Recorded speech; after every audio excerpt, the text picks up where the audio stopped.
Et si les plus grands secrets du vieux Hollywood n'avaient jamais été chuchotés, mais brûlés? Derrière le faste et le glamour, 22 films ont disparu. Pas à cause de mauvaises ventes ou de mauvaises critiques, mais parce qu'ils cachaient ce que les studios ne voulaient pas que le monde voie. Des liaisons, des dissimulations et des vérités interdites ont été enterrées avec eux. Dans cette vidéo, nous révélons les histoires scandaleuses derrière les films de l'âge d'or qui ont été délibérément détruits pour effacer l'histoire. Regardez jusqu'à la fin. Vous ne croirez pas le numéro 1. Numéro 22. Convention City, 1933. Peu de films ont causé autant de panique en coulisses que Convention City. Il mettait en vedette Joan Blondell et présentait une intrigue scandaleuse se déroulant lors d'une convention d'entreprise, alimentée par l'alcool, la luxure et l'indécence. Les dialogues étaient trop osés, même pour l'ère précode, et les costumes suggestifs repoussaient les limites du studio. Malgré les réactions enthousiastes du public lors des premières projections, Warner Brothers devenait de plus en plus nerveux quant à l'héritage du film, alors que le code de production gagnait en influence. Puis vint le coup de grâce. Une rumeur a circulé selon laquelle plusieurs dirigeants de Warner Brothers avaient basé la débauche du film sur de vraies fêtes de studio. La politique interne a éclaté. Avec le bureau Hayes surveillant de près Hollywood, Warner Brothers craignait non seulement la censure, mais aussi l'exposition. Au lieu de remonter ou de stocker les bobines, ils ont pris une mesure drastique. Convention City a été retiré, les copies rappelées, et les négatifs auraient été détruits en 1936. Aujourd'hui, il est considéré comme l'un des films perdus les plus infâmes, et beaucoup croient qu'il a été délibérément annihilé pour enterrer des inconduites réelles des dirigeants. La disparition du film n'était pas une question de goût. Il s'agissait de protéger le pouvoir. Numéro 21. London After Midnight, 1927. Le rôle le plus envoûtant de Lon Chaney est peut-être aussi le plus maudit. London After Midnight était un film d'horreur muet, imprégné d'une atmosphère gothique et de mystères tordus. Il mettait en scène Chaney dans des rôles doubles, y compris un détective ressemblant à un vampire. Bien que le film ait bien marché au début, son véritable destin est devenu légendaire après qu'un incendie dans un coffre-fort de MGM en 1967 ait détruit sa dernière copie connue. Mais certains historiens d'Hollywood murmurent une théorie différente, selon laquelle la destruction du film n'était pas entièrement accidentelle. MGM était plongé dans un scandale à l'époque, et la performance de Lon Chaney était réputée inclure des scènes troublantes inspirées par son propre chagrin personnel sombre. Certaines impliquaient des expériences de maquillage macabre qui perturbaient même ses collaborateurs les plus proches. L'interprétation de Chaney, bien que brillante, est devenue un fardeau pour le studio après sa mort en 1930. Vers le milieu des années 60, avec de nouveaux procès menaçant de révéler des contrats et des notes de production, il y avait des murmures que London After Midnight pourrait devenir problématique si redécouvert. Le feu est devenu une gomme pratique. Que ce soit par les flammes ou par décret, le résultat est le même. Un film d'horreur légendaire, perdu à cause d'un mélange de malchance ou de secrets enfouis. Numéro 20. Gatsby le Magnifique, 1926. La première adaptation cinématographique de The Great Gatsby de F. Scott Fitzgerald est maintenant manquante, mais le mystère derrière sa disparition révèle plus que la simple décomposition du nitrate. Produit par Paramount et avec Warner Baxter, le film a été un succès à l'époque. Mais dans les années 1940, il avait presque disparu. Qu'est-ce qui a causé son effacement? La réponse pourrait se trouver dans l'instabilité mentale croissante de Zelda Fitzgerald. Des rumeurs circulaient selon lesquelles la sortie du film avait aggravé son état. Mais le scandale plus profond était celui-ci. Selon des proches de la famille Fitzgerald, le film contenait des scènes qui reflétaient de près les ruptures personnelles du couple. Des scènes que Scott aurait supplié le studio de changer. Ils ne l'ont pas fait. Lorsque l'état de Zelda s'est aggravé, des amis ont affirmé que Scott avait juré de ne plus jamais laisser une autre version de leur vie être exploitée à l'écran. Des années plus tard, lorsque la propriété de Paramount a changé de main, les bobines auraient été égarées accidentellement, un euphémisme du studio pour destruction intentionnelle. Certains pensent que Scott ou ses avocats ont payé pour faire détruire les copies. D'autres soupçonnent que Paramount voulait éviter d'être poursuivi en justice à cause du contenu du film. Quoi qu'il en soit, le Gatsby de 1926 est mort discrètement pour éviter un scandale plus retentissant. Numéro 19. The Callahans and the Murphy, 1927. Cette comédie oubliée de MGM n'a pas seulement été mise de côté, elle a été effacée. Avec Mary Dressler et Polly Moran, The Callahans and the Murphy racontait l'histoire de deux familles irlando-américaines en conflit. Elle se voulait légère, mais ce qui a suivi ne l'était pas du tout. À sa sortie, la communauté irlando-américaine a éclaté de protestations. Les personnages étaient imprégnés de stéréotypes laids, ivrognes, bagarreurs et arriérés. Mais ce qui a vraiment déclenché la colère, c'était une sous-intrigue prétendument tirée d'un scandale familial catholique réel à New York. Des lettres furieuses ont afflué chez MGM de la part de leaders religieux et d'organisations communautaires. Le contre-coup menaçait de boycotts et de dommages à la réputation. En l'espace de 2 mois, MGM non seulement a retiré le film, mais a rappelé toutes les copies et détruit le négatif. Même Mary Dressler, qui avait défendu le film, refusa d'en parler à nouveau. Aujourd'hui, aucune copie connue n'existe. C'est l'un des rares films complètement annihilés, non pas à cause du goût du public, mais à cause de la pression politique d'une communauté offensée et humiliée par sa représentation caricaturale. Le studio a choisi le silence plutôt que le scandale, et le film a disparu à jamais. Numéro 18. Rouged Lips, 1923. Avec un titre comme Rouged Lips, ce film muet précoce flirtait déjà avec la controverse. Avec Gladys Walton, il suivait une flapper rebelle qui se frayait un chemin dans la haute société en utilisant le sexe et la tromperie. Mais derrière son récit provocateur se cachait une histoire plus sombre. Le film aurait reflété le scandale réel de la maîtresse d'un puissant producteur qui faisait chanter plusieurs chefs de studio avec des extraits de journal intime et des lettres privées. Après le départ soudain de Walton d'Hollywood, des rumeurs ont émergé selon lesquelles Rouged Lips n'était pas juste un film, mais une vengeance codée. Il révélait des détails intimes sur les élites de l'industrie déguisées sous le vernis de la fiction. Les dirigeants d'Universal auraient paniqué après les projections en avant-première. Bientôt, les bobines furent retirées avec l'ordre qu'aucune copie ne soit jamais rééditée. Certains initiés affirment que les négatifs ont été enterrés dans un coffre privé, puis détruits accidentellement dans un incendie de nitrate qui, curieusement, n'a consumé que ce titre. Que ce soit par les flammes ou par la peur, Rouged Lips a été effacé, vraisemblablement pour effacer des noms et des péchés que Hollywood ne pouvait se permettre d'exposer. Numéro 17. The Way of All Flesh, 1927.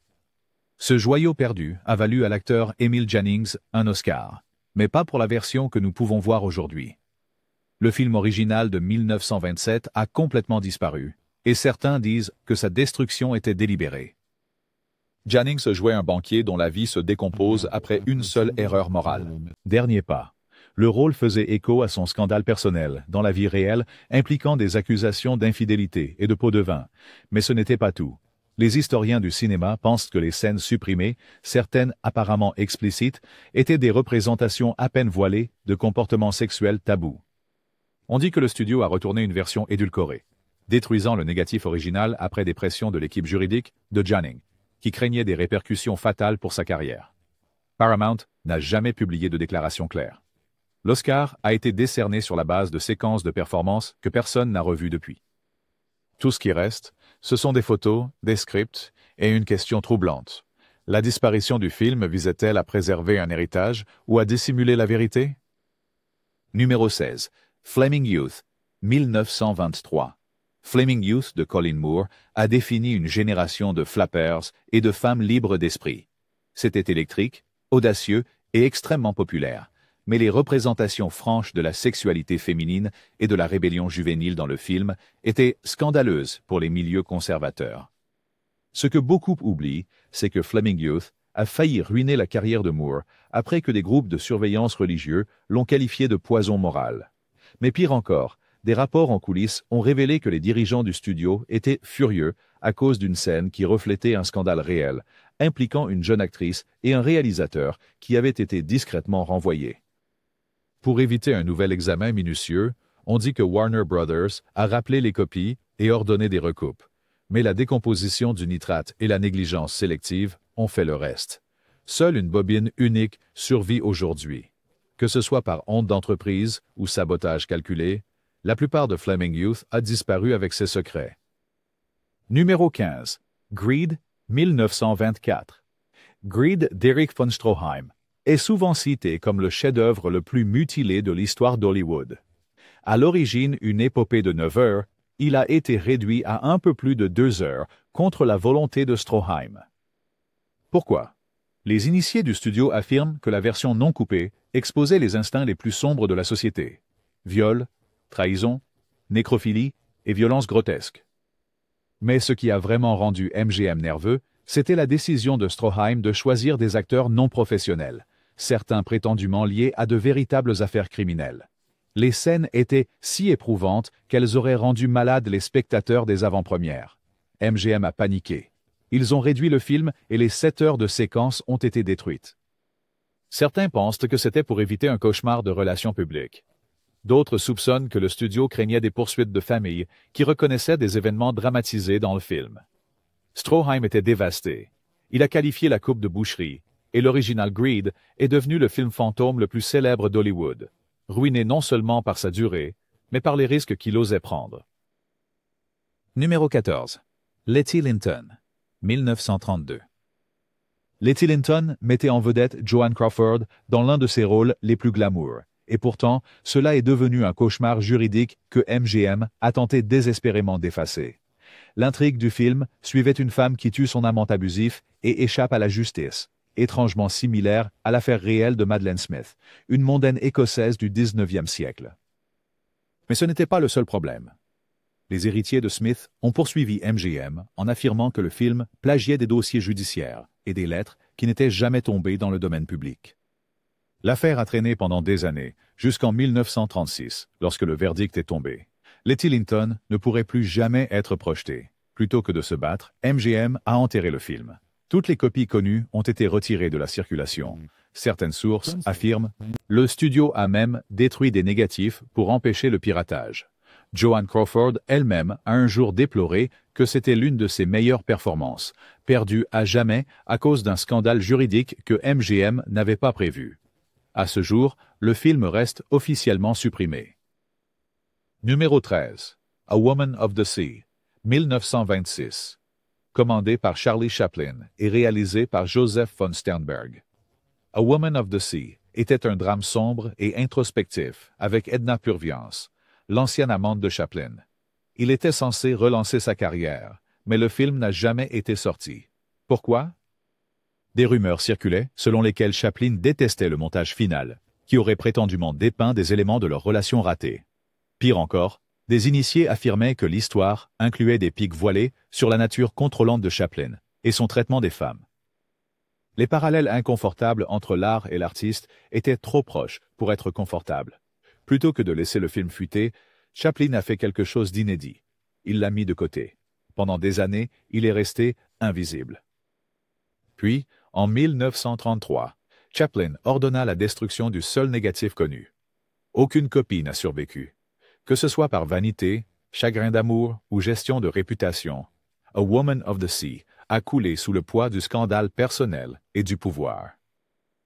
Edna Purviance n'a jamais joué dans un autre film. Numéro 12. La vie du général Villa, 1914. L'un des premiers films de guerre jamais tournés, La vie du général Villa mettait en vedette Pancho Villa lui-même. C'était un étrange hybride, moitié biopic, moitié propagande, produit avec la coopération de Villa et de la Mutual Film Corporation. De vraies batailles ont été filmées, et les lignes entre la réalité et le divertissement se sont estompées. Mais ce geste audacieux a eu des conséquences. Après l'assassinat de Villa en 1923, les politiciens américains et le public ont commencé à remettre en question l'éthique d'Hollywood, glorifiant un homme désormais qualifié de criminel. Encore plus dangereux était l'inclusion présumée dans le film de séquences montrant des exécutions réelles, quelque chose que Mutual n'a jamais divulgué aux spectateurs. Sous la pression des autorités gouvernementales, le studio a discrètement retiré le film de la distribution. De nombreuses copies ont été perdues ou détruites, et le négatif original aurait disparu lors d'une fusion de studios. Les fragments survivants subsistent, mais la version complète, avec ses images explosives, a été effacée pour éloigner Hollywood d'une tempête géopolitique. Ce n'était pas qu'un film, c'était une preuve. Numéro 11. L'aile des navires perdus, 1923. Cette adaptation du roman de Crittenden Mario avait un concept envoûtant. Une ville de navires abandonnés flottant ensemble dans la mer des Sargasses, formant une prison aquatique sans loi. Mais ce qui devait être un film d'aventure est devenu la cible d'un sabotage de studio. Des initiés ont allégué que la version de 1923 contenait des références à peine voilées à de véritables fraudes à l'assurance maritime, des scandales qui ont secoué des compagnies maritimes liées à certains des financiers du film. MGM aurait reçu des menaces juridiques de la part d'hommes d'affaires craignant d'avoir été dépeints comme des méchants. Cela, combiné aux rumeurs d'argent versées en secret et aux liens avec de réelles disparitions en mer, a scellé le sort du film. Le studio a retiré le film après seulement quelques projections. Des années plus tard, lorsque Warner Brothers l'a refait en 1929, ils ont soigneusement évité les éléments controversés de l'original. Le film de 1923 n'a jamais été réédité, et aucune copie complète n'est connue pour exister. Hull fictive engloutie par la mer, tout comme son scandaleux celluloïd. Numéro 10. The Devil's Passkey, 1920. Réalisé par Erich von Stroheim, The Devil's Passkey était une exploration incisive et controversée de la coercition sexuelle, du chantage et de la corruption morale dans la haute société parisienne. C'était bien en avance sur son temps, et c'était là le problème. Des rapports des audiences de prévisualisation décrivaient des scènes où de jeunes femmes étaient poussées à avoir des liaisons pour survivre financièrement, faisant écho à de réelles allégations contre des directeurs de casting d'Hollywood. Alors que la prise de conscience du public concernant les abus du casting couche commençait à augmenter, le studio devenait de plus en plus mal à l'aise. Puis vint la campagne de rumeurs. L'une des actrices du film aurait menacé de révéler que son intrigue était basée sur sa propre expérience avec un producteur bien connu qui avait financé le film. Soudainement, The Devil's Passkey a disparu. Universal a affirmé que le film avait été perdu lors du transport entre les archives, mais personne ne le croit maintenant. Stroheim lui-même n'a jamais revu le film, et aucune copie n'a jamais refait surface. En le détruisant, ils ont effacé non seulement un chef-d'œuvre, mais aussi la voix d'un lanceur d'alerte. Numéro 9. Hollywood, 1923. Une comédie muette réalisée par James Cruise. Hollywood mettait en vedette Hope Brown, dans le rôle d'une fille de petite ville, essayant de réussir à Tinseltown. À première vue, cela ressemblait à une satire charmante, remplie de caméos de plus de 30 stars réelles, y compris Charlie Chaplin et Mary Pickford. Mais enfoui dans son humour, il y avait des scènes qui se moquaient des vrais dirigeants de studio et de leurs pratiques de casting infâmes. Plusieurs initiés affirment que le film incluait des récits fictifs de tests de talent qui reflétaient ce que les actrices en herbe avaient enduré hors écran, dont certains n'étaient pas si fictifs. Les dirigeants du studio ont d'abord ri, jusqu'à ce que les journalistes commencent à établir des liens entre les personnages et des procès réels circulant discrètement parmi les élites de l'industrie. La panique s'est installée. Le film a été retiré, et bien que quelques critiques aient survécu, toutes les copies connues ont disparu. Des rumeurs persistent selon lesquelles certains dirigeants ont payé pour sa destruction, afin d'éviter un cauchemar médiatique. Ce qui aurait dû être un hommage affectueux à la magie d'Hollywood est devenu une confession enterrée, détruite avant que quiconque ne puisse en déchiffrer la vérité. Numéro 8. L'Esprit de 76, 1917. L'un des premiers films à être détruit par le gouvernement américain lui-même, L'Esprit de 76 a osé dépeindre les soldats britanniques comme des oppresseurs brutaux pendant la Révolution américaine. Cela n'aurait pas été controversé s'il n'avait pas été sorti pendant la Première Guerre mondiale, lorsque la Grande-Bretagne était un allié. Le gouvernement fédéral a accusé les cinéastes de violer la loi sur l'espionnage, affirmant que le film pourrait nuire au moral en temps de guerre et aux alliances internationales. Le réalisateur, Robert Goldstein, a été arrêté et condamné à 10 ans de prison. Pire encore, les bobines du film ont été saisies et brûlées. Mais l'excès de pouvoir politique n'était pas la seule raison. Certains chercheurs suggèrent que le film incluait également des images réelles de manifestations politiques violentes en Californie, habilement intégrées dans le récit fictif. Dans le climat d'hystérie de guerre, Hollywood et Washington ont collaboré, transformant The Spirit of 76 en une mise en garde pour tout cinéaste osant s'exprimer trop librement.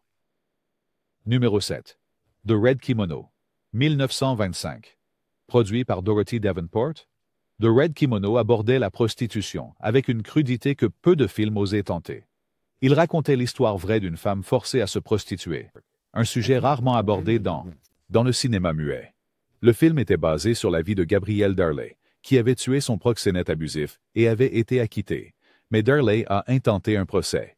Elle a soutenu que malgré la décision du tribunal, le film avait ravivé son passé sans consentement, rouvrant des blessures et nuisant à sa chance de recommencer. Le tribunal a accepté et a statué que de vrais noms avaient été utilisés illégalement, établissant un précédent dangereux pour les cinéastes. Dans le cadre du règlement juridique, la plupart des copies connues ont été ordonnées détruites. Davenport avait mis tout son cœur dans le projet, visant à mettre en lumière l'injustice. Au lieu de cela, le système même que le film dénonçait a assuré son effacement.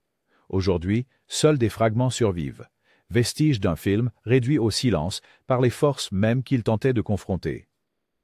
Numéro 6. Bertha, la fille à la machine à coudre, 1926. Cette adaptation d'un mélodrame populaire était censée mettre en avant la résilience de la classe ouvrière. Mais des rumeurs circulaient selon lesquelles Bertha, la fille à la machine à coudre, n'était pas qu'une simple histoire. C'était une fiction de vengeance. L'actrice principale, Madge Bellamy, aurait insisté pour que le scénario inclue des pratiques de travail abusives qu'elle avait elle-même subies au début de sa carrière. Plusieurs personnalités de l'industrie ont identifié des parallèles entre les personnages du film et de vrais propriétaires d'usines ou briseurs de grève qui ont ensuite financé des productions de grands studios. Une scène particulièrement incendiaire aurait montré un producteur exploitant de jeunes femmes sous le prétexte de parrainage. La sortie du film a provoqué un tollé à huis clos. Des menaces légales ont été émises et une campagne discrète mais rapide l'a retirée de la circulation. Bellamy n'a jamais discuté publiquement de la controverse, mais elle s'est vite retrouvée sur la liste noire des grands rôles. Quant au film, seul son titre subsiste. Quand la vérité s'est trop rapprochée de la fiction, les bobines ont été détruites. Numéro 5. Four Devils, 1928. Réalisé par F.W. Murnau, Four Devils était un drame poétique sur des acrobates de cirque pris dans la trahison et le chagrin. Il mettait en vedette Janet Gaynor et a été salué par les premiers critiques, mais ensuite il a disparu. Fox a affirmé qu'il avait été perdu lors d'un transfert de stockage, mais beaucoup soupçonnent des motifs plus sinistres. On disait que l'intrigue romantique du film reflétait un véritable triangle amoureux hors écran impliquant Murnau, une actrice et un cadre du studio. Lorsque l'épouse du cadre l'a découvert, une série d'appels téléphoniques furieux et d'actions en justice a suivi. Au moment où le scandale s'est calmé, Murnau avait quitté le studio. Les initiés murmuraient que le dirigeant avait orchestré le retrait du film. Ce qui était officiellement répertorié comme perdu était en fait, selon certains archivistes, délibérément égaré lors de la consolidation des archives. La carrière de Gaynor, récompensée par un Oscar, n'a pas été affectée. Mais Murnau n'a plus jamais travaillé avec ce studio. Le titre disait tout. 4 diables s'est approché trop près de la vérité et les flammes l'ont consumé. Numéro 4. This Day and Age, 1933. Réalisé par Cecil B. DeMille, This Day and Age se voulait un récit patriotique sur la jeunesse américaine s'opposant au gangstérisme. Mais derrière ses discours enflammés et son climax plein d'action se cachait un courant troublant qui reflétait la propagande fasciste montante en Europe. La scène la plus controversée? Un groupe de lycéens kidnappe un gangster et menace de le lyncher sans procès. Bien que choquant, ce n'était pas de la fiction. La scène reflétait prétendument une véritable affaire de justice expéditive, non résolue à Los Angeles quelques années auparavant. Les familles des victimes ont menacé de poursuites judiciaires, affirmant que la représentation diffamait la mémoire de leurs proches. Pire encore, avec Hitler gagnant du terrain en Europe, les critiques ont comparé le récit de 2000 à l'idéalisme de la jeunesse nazie. Embarrassé et sous pression, Paramount a retiré le film des futures rééditions, ce qui a finalement conduit à la dégradation de son négatif. Peu de gens réalisent aujourd'hui que This Day and Age était censé inspirer, mais a fini par être censuré pour éviter les associations avec les lynchages réels et l'extrémisme politique. Numéro 3. Red Hot Romance, 1922. Une comédie muette oubliée de Victor Fleming, Red Hot Romance racontait l'histoire d'un médecin infortuné qui se retrouve impliqué dans une révolution dans un pays fictif d'Amérique latine. Mais la satire était trop proche des interventions étrangères réelles des États-Unis en Amérique centrale, y compris des opérations militaires récentes. Plusieurs câbles diplomatiques auraient été échangés après les premières projections du film, des diplomates étrangers se plaignant que les personnages se moquaient de vrais dirigeants et faisaient allusion à des événements confidentiels. Un personnage était dit être une caricature d'un président vivant, bien que le studio ait nié cela. Mais le mal était fait. Pour éviter un incident international, le département d'État a discrètement fait pression sur le studio pour arrêter la distribution. Fox a obéi, retirant le film des salles et ordonnant la destruction des copies existantes. Que les menaces aient été exagérées ou légitimes, le message était clair. Quand la politique et l'art se heurtent, la satire ne survit pas toujours. Aujourd'hui, Red Hot Romance a disparu. Son humour jugé trop dangereux. Numéro 2. The Miracle Man, 1919. Avec Lon Chaney, The Miracle Man a été un succès à la fois critique et commercial. Il mélangeait guérison par la foi, crime et rédemption d'une manière qui résonnait profondément avec le public d'après-guerre. Mais le contenu spirituel du film a également attiré l'examen religieux. Certaines scènes auraient parodié des prédicateurs revivalistes. L'une d'elles ressemblait particulièrement à un véritable évangéliste impliqué dans un scandale sexuel à l'époque. Les organisations religieuses ont exigé que le film soit modifié ou interdit. Paramount, ne voulant pas de conflit public avec les églises, a obtempéré, mais serait allé encore plus loin en retirant discrètement les copies lors de la réorganisation du studio dans les années 1930.